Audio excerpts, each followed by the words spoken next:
Hello friends, welcome to ડિયર શો class.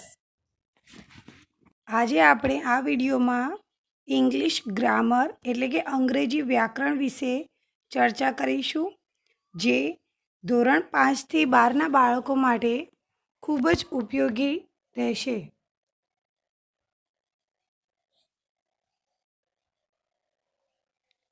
English ગ્રામરનો આજનો આપણો ટૉપિક છે ટેન્સીસ એટલે કે કાળ. ગુજરાતીમાં કાળ વિશે તમને સમજ હશે જ કે કાળના 3 પ્રકાર છે: વર્તમાન કાળ, ભૂતકાળ અને ભવિષ્યકાળ. તો એ જ રીતે ઇંગ્લિશમાં present tense, past tense and future tense.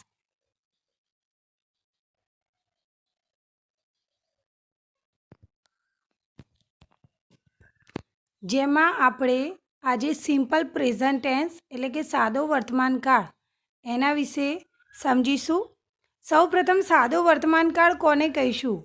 તો વર્તમાન કાળ એટલે કે દિન પ્રતિદિન બનતા બનાવો એટલે કે આપણા રોજિંદા જીવનમાં રોજ જે ઘટનાઓ બનતી હોય એના માટે સિમ્પલ પ્રેઝન્ટ ટેન્સ વપરાય છે, એને સિમ્પલ પ્રેઝન્ટ ટેન્સ કહીશું.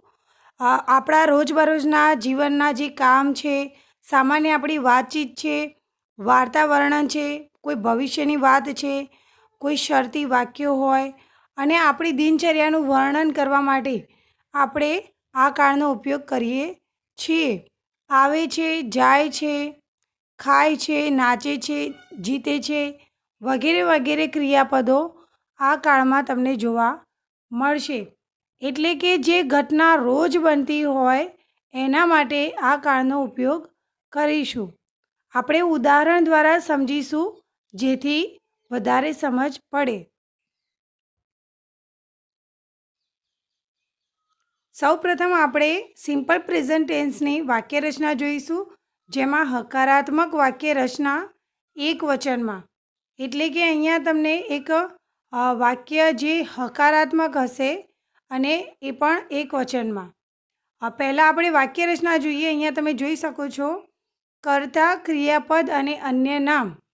એટલે કે સૌ પ્રથમ કર્તા હશે, પછી ક્રિયાપદ હશે અને પછી અન્ય નામ હશે. તો અહીંયા તમે જોઈ શકો છો આઈ લર્ન ઇંગ્લિશ, હું અંગ્રેજી શીખું છું. તો અહીંયા આઈ એ કર્તા છે, લર્ન એ ક્રિયાપદ છે અને ઇંગ્લિશ એ અન્ય નામ છે. તો અહીં આ તમે સિમ્પલ પ્રેઝન્ટ ટેન્સનું વાક્યરચના જોઈ શકો છો.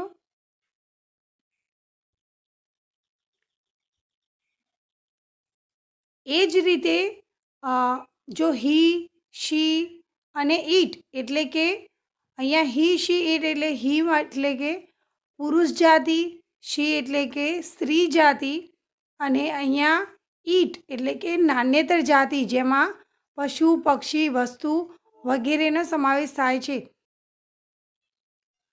અહીં તમે એક સ્પષ્ટ વાત જોઈ શકો છો કે એક વચનની અંદર આઈ હોય ત્યારે અહીં ક્રિયાપદનું મૂળરૂપ આવે છે અને હી, શી, ઇટ જોડે ક્રિયાપદને અંતે એસ કે ઈએસ કે આઈઈએસ લગાડેલો હશે.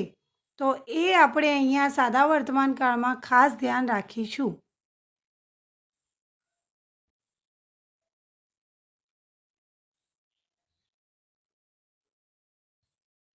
હવે આપણે હકારાત્મક વાક્યરચના બહુવચનમાં જોઈશું.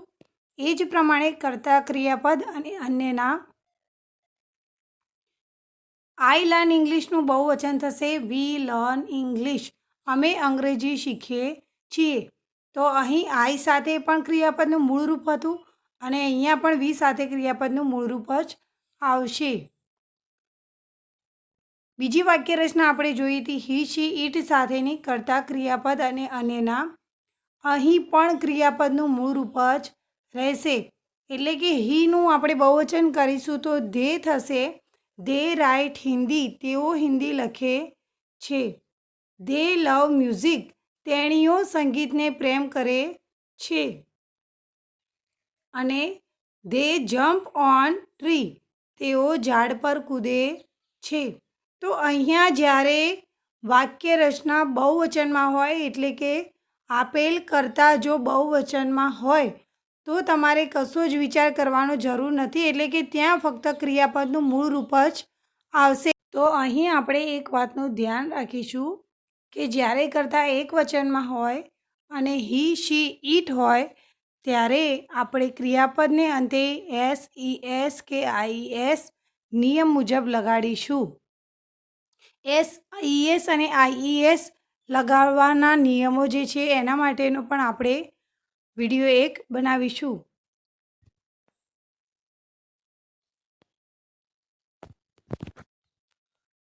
હવે આપણે કેટલાક એક્ઝામ્પલ્સ જોઈશું. First example, Praveen sir teaches us science. Praveen સાહેબ અમને વિજ્ઞાન ભણાવે છે. અહીં પ્રવીણ સર એટલે કે અહીંયા પુરુષનું નામ છે અને એક વચનમાં છે, એટલે ક્રિયાપદને અંતે અહીંયા તમે ઈએસ લગાડેલો જોઈ શકો છો. બીજું ઉદાહરણ છે, stars shine in the sky. તારાઓ આકાશમાં ચમકે છે. તો અહીં સ્ટાર્સ એટલે કે તારાઓ, અહીંયા ઈટ નાન્યતર જાતિ આવે પરંતુ એ બહુવચનમાં છે, એક તારાની વાત નથી, ઘણા બધા તારાઓ છે, એટલા માટે આપણે ક્રિયાપદનું મૂળ રૂપ રાખીશું, એટલે કે ક્રિયાપદની અંતે એસ ઈ એસ લગાડીશું નહીં. તો અહીં સ્ટાર્સ શાઇન, તો શાઇન એ ક્રિયાપદનું મૂળ રૂપ છે. ત્રીજું ઉદાહરણ, પીપલ ઓલવેઝ લાઇક પાણીપુરી. લોકોને હંમેશા પાણીપુરી ગમે છે. તો અહીં તમે જોઈ શકો છો, લોકો એટલે એક માણસની વાત નથી, ઘણા બધા લોકોની વાત છે, એટલે કે બહુવચનમાં છે. તો જ્યારે આપણો કર્તા બહુવચનમાં હોય ત્યારે આપણે ક્રિયાપદને મૂળ રૂપ રાખીશું. અહીંયા ઓલવેઝ એ ક્રિયાપદ નથી, લાઇક એ ક્રિયાપદ છે, ગમવાની ક્રિયા છે. તો અહીં લાઇક એ ક્રિયાપદનું મૂળ રૂપ છે. ચોથું ઉદાહરણ છે, I come to school every day. હું શાળાએ દરરોજ આવું છું. અહીં કરતાં આઈ આપેલો છે એટલે આપણે ક્રિયાપદનું મૂળ રૂપ લખીશું. પાંચમું ઉદાહરણ, birds fly in the air. પક્ષીઓ હવામાં ઉડે છે. અહીં બર્ડ્સ શબ્દ છે એટલે કે એક પક્ષીની વાત નથી, ઘણા બધા પક્ષીઓ છે, એટલે કે બહુવચનમાં છે, એટલા માટે અહીં આપણું જે ક્રિયાપદ છે એ એનું મૂળ રૂપ છે, એટલે કે ફ્લાય. તો આ રીતે તમે જે આપેલ વાક્ય છે એ કયા કાળનું છે એ પણ ઓળખી શકો છો. એવરી ડે, ઓલવેઝ, એના સિવાય daily, often, seldom, never, today, every day, usually, in the morning, sometimes, many times, આવા બધા શબ્દો પણ તમે એના પરથી ઓળખી શકો છો કે તમારું વાક્ય સાદા વર્તમાન કાળનું વાક્ય છે. તો એ પણ ધ્યાન રાખીશું. તો હવે સિમ્પલ પ્રેઝન્ટ ટેન્સ સાદા વર્તમાન કાળને સમજવા માટે આપણે શોર્ટકટ ટ્રીકમાં યાદ રાખીશું કે આઈ, વી, યુ, ધે સાથે ક્રિયાપદનું મૂળરૂપ આવશે, એટલે કે ડુ, સહાયકારક ક્રિયાપદ ડુ આવશે. જ્યારે તમારે એનું વાક્ય નકાર વાક્યમાં ફેરવવાનું કે પ્રશ્નાર્થ વાક્ય ફેરવવાનું આવશે ત્યારે ડુનો ઉપયોગ થશે. અને હી, શી, ઈટ સાથે ડઝ એટલે કે ક્રિયાપદને અંતે S E S I E S લાગશે. નેક્સ્ટ વિડીયોમાં આપણે આ જે સિમ્પલ પ્રેઝન્ટ ટેન્સના વાક્યો છે એને નકાર વાક્યો અને પ્રશ્નાર્થ વાક્યો કેવી રીતે બનાવવા એના વિશે જોઈશું. એમાં આપણે ડુ અને ડઝનો ઉપયોગ કરતા શીખીશું.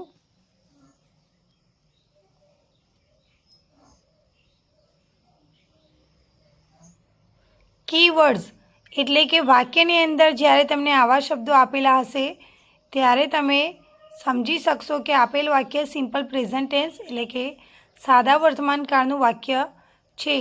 ડેલી એટલે કે રોજ, ઓલવેઝ હંમેશા, ઓફન ઘણીવાર, સેલ્ડમ ભાગ્યે જ, નેવર કદી નહીં, એવરીડે દરરોજ, યુઝ્યુઅલી સામાન્ય રીતે, સમટાઈમ્સ કેટલીક વખત, ઇન ધ મોર્નિંગ સવારમાં, મેની ટાઈમ્સ ઘણી વખત.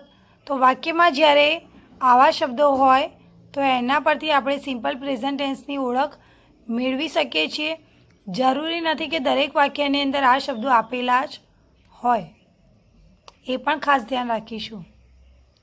તો નેક્સ્ટ વિડીયોમાં આપણે સિમ્પલ પ્રેઝન્ટ ટેન્સના નકાર વાક્યો અને પ્રશ્નાર્થ વાક્યો બનાવતા શીખીશું. હોમવર્ક પ્રેક્ટિસ કરવાથી તમને વધારે સમજ પડશે, એટલા માટે અહીં એક હોમવર્ક આપેલું છે. ફિલ ઇન ધ બ્લેન્ક્સ એટલે કે ખાલી જગ્યા પૂરો. પીપલ ખાલી જગ્યા કાઇટ્સ. તો અહીં તમને ક્રિયાપદનું મૂળ રૂપ જે છે એ કૌંસમાં આપેલું છે. હવે તમારે આ મૂળ રૂપને મૂળ રૂપ રાખવાનું છે કે એને એસ કે ઈએસ આઈઈએસ પ્રત્યે લગાડવાનું છે. તો એ પ્રમાણે અહીં ખાલી જગ્યા પૂરીશું. મહેશ ખાલી જગ્યા ગુજરાતી. તો મહેશ એ એક વચનમાં છે, તો એ આપણે એ પ્રમાણે ધ્યાન આપીશું કે ક્રિયાપદનું મૂળ રૂપ લખીશું નહીં, એને એસઈએસ પ્રત્યે લગાડીશું. સીમા ઓલવેઝ ખાલી જગ્યા ડ્રેસ. કૌંસમાં તમને ક્રિયાપદનું મૂળ રૂપ આપેલું છે વિયર એટલે કે પહેરવું. આઈ ખાલી જગ્યા પકોડા એવરીડે. કૌંસમાં છે ઈટ. અને પાંચમું જીનલ ખાલી જગ્યા ફ્લાવર્સ. કૌંસમાં છે લાઈક. તો અહીં તમને કૌંસની અંદર ક્રિયાપદના મૂળરૂપ આપેલા છે. તમારે એ ધ્યાનમાં રાખવાનું છે કે ક્રિયાપદનું મૂળરૂપ આવશે કે એસઈએસ પ્રત્યે લગાડીશું. તો એ પ્રમાણે આપણે ખાલી જગ્યા પૂરવાનો પ્રયત્ન કરીશું.